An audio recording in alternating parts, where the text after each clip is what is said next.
একটা স্বাধীন দেশে এত ভয়ে বাঁচবো কেন? কি জন্য বলেন? চুপ থাকি বলেই এরা সাহস পায়।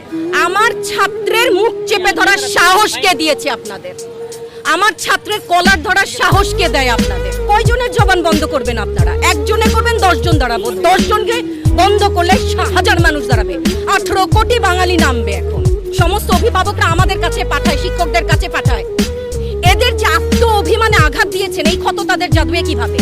কাদের দিয়ে দেশ গড়বেন আপনারা? বাংলাদেশের উন্নয়ন বলেন কোথায় যাবে? কে করবে উন্নয়ন?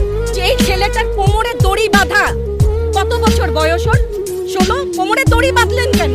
এত বড় অপমান। 16, 17 যে বয়সকে সারা বিশ্ব সম্মান দিয়ে সম্মান করা শেখায়, তার কোমরে দড়ি বাঁধলেন। তার কোমরে দড়ি বেঁধেছেন আপনারা। কার কোমরে কে দড়ি বাঁধায় সময় আপনাদেরকে বলে দিবে। Thank you. স্বৈরতন্ত্র আপনি যদি বলেন কোথায় গিয়ে পৌঁছেছে এটা? বাচ্চাগুলোর কি কি অপরাধ ছিল? অধিকার চাইতে গেলে কি আপনি আমার গুলি করে দিবেন? ট্যাক্সের টাকা তো আমার টাকায় তো গুলি কিনছেন।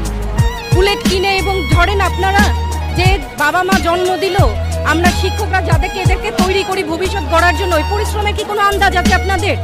এরা যখন দেশ গড়ার কাজে বিভিন্ন ক্ষেত্রে যাবে, আপনারা তাদেরকে টেনে মেরে ফেললেন। একটা আপনারা দেখে পুরো বিশ্ব দেখেছে, পুলিশের বড় ভ্যান থেকে নিয়ে উপর থেকে ছুঁড়ে ফেলছে। এরা কি মানুষ না? এর চেয়ে বড় সম্পদ কি আছে? আপনার আমার মূল্য কোথায়? তারপরে তো বেঁচে থাকার কোনো মানে না। আজকে হয় এগুলার সমস্ত ছাত্রছাত্রীদের 9 দফা মানতে হবে। তো একটা স্বাধীন দেশে এত ভয়ে বাঁচবো কেন? কি জন্য বলেন? আগে ভয় পেয়েছি 71-এ, শুনেছি পাখানাদারদের ওখানে ভয় ছিল, রাজাকারদের ভয় ছিল। এখন কেন? অপরাধটা কোথায়? আর যারা চুপ আছে আর যারা ভয় দেখাচ্ছে, এরা নিজেদেরকে বাঙালি বলে কোন সাহসে, কোন চেতনায়?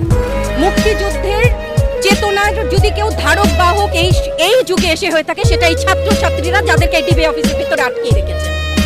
এদের চেতনাকে আটকে রাখবেন, এদেরকে দমানো যায় না। একা একা দাবি নিয়ে দাঁড়ালে তো মেরে ফেলা সহজ হয়, চুপ করানো সহজ হয়। আপনি আমি একসাথে যখন সব দাঁড়ায়, তাদেরকে চুপ করানো যায় না। এই ডিভাইড অ্যান্ড রুলের গেমটা তো কোথায় আর চলছে না। আপনি বলেন, আমরা বই খাতায় পড়েছি, এটা দেখলাম, সারা রাত কেউ তো ঘুমায় না। আপনি ঘুমান, সংবাদকর্মীরা ঘুমায়, যারা সাহস করে তারপরে এগিয়ে আসছে। আপনি কেউ তো ঘুমাই না। দরজায় ঠক ঠক, ভেতরে ছাত্র আছে, এখন শুরু হয়েছে ভেতরে শিক্ষক আছে, তারপর আর কোথায় হবে? চুপ থাকি বলেই এরা সাহস পায়। কয়জনের জবান বন্ধ করবেন আপনারা? একজনে করবেন, 10 জন দাঁড়াবো। 10 জনকে বন্ধ করলে হাজার মানুষ দাঁড়াবে। 18 কোটি বাঙালি নামবে। এখন চেতনা, মুক্তিযুদ্ধের চেতনা নিয়েই নামবে। ধন্যবাদ।